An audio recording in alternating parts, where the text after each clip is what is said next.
In 2007, a 20-year-old winger living in Barcelona agreed to a standard charity photo shoot. The request was specific. He was asked to pose with a plastic tub, bathing an infant. The 20-year-old holding the soap was Lionel Messi, and the baby in the water was Lamine Yamal. 19 years later, that baby is now the most lethal teenage forward on the planet, and the man who bathed him is preparing for the final World Cup appearance of his career. This match represents a literal torch passing, a direct collision between the established king of the game and the kid actively coming for his crown. Two players, separated by 2 decades and connected by a single photograph, have reached the same point in the bracket at the exact same time. Lionel Messi is 39 years old. This is his 6th World Cup. After moving to the American League, critics assumed his pace had dropped too far to compete with a new generation of defenders. But as the tournament opened, he delivered a hat trick against Algeria, the very first World Cup hat trick of his career. This chart shows the scale of his current performance. He leads the tournament with 8 goals, bringing his lifetime total to 21. That total includes a streak that has never been seen before. Messi has now scored in 9 consecutive matches at the World Cup. While most of his contemporaries have moved into coaching or commentary, he is still the primary engine for the defending champions. At 39, the physical recovery required for this level of play is immense, yet he remains the focal point of the tournament's most dominant team. Against historical and biological odds, he is dragging a nation toward a 2nd consecutive world title. Then there is the challenger. Lamine Yamal turned 18 years old during this World Cup. He comes from Rocafonda, a neighborhood in Mataró. When he celebrates a goal, he flashes the numbers 3, 0, and 4, the final digits of the postal code where he first learned to play. He has been breaking age records since he arrived. At 16, he became the youngest player to ever wear the Spanish kit. In this tournament, he became the youngest goalscorer in the history of the World Cup.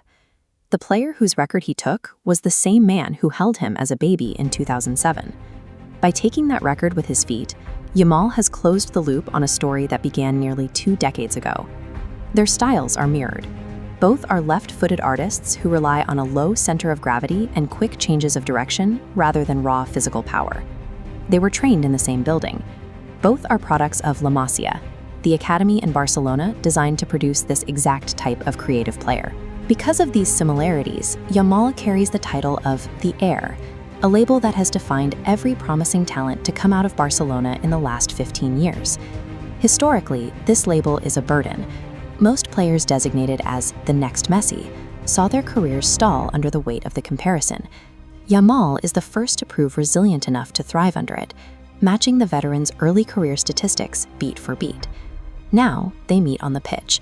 One is fighting for his first major trophy, the other is defending his final one. This match decides if Messi exits the stage with a 2nd world title, or if Yamal officially starts his era by ending the King's final run. Only one of them can leave the stadium with the prize. Spain reached this final by conceding exactly 1 goal across the entire tournament. They didn't just win games, they suffocated them. They eliminated Portugal and Belgium before facing the tournament favorites in the semifinal. There, they held France to 0 goals and left their star players without a single clear chance on target. Argentina's path was defined by survival.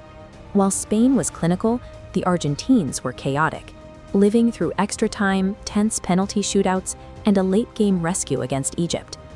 Every time the squad looked defeated, their captain refused to let the moment slip away. He spent the tournament dragging this team toward the final through sheer force of will. We break down the human drama behind these high-stakes moments every week. If you want to see how these stories actually unfold, subscribe to the channel. Now, the collision. After the most difficult semifinal round in history, only these 2 teams are left. 2 sides that could not be more different, fighting for the same trophy. This bracket highlights the 4 highest-ranked nations in world football. Since the current ranking system was established, this is the only time all 4 successfully reached the semifinals.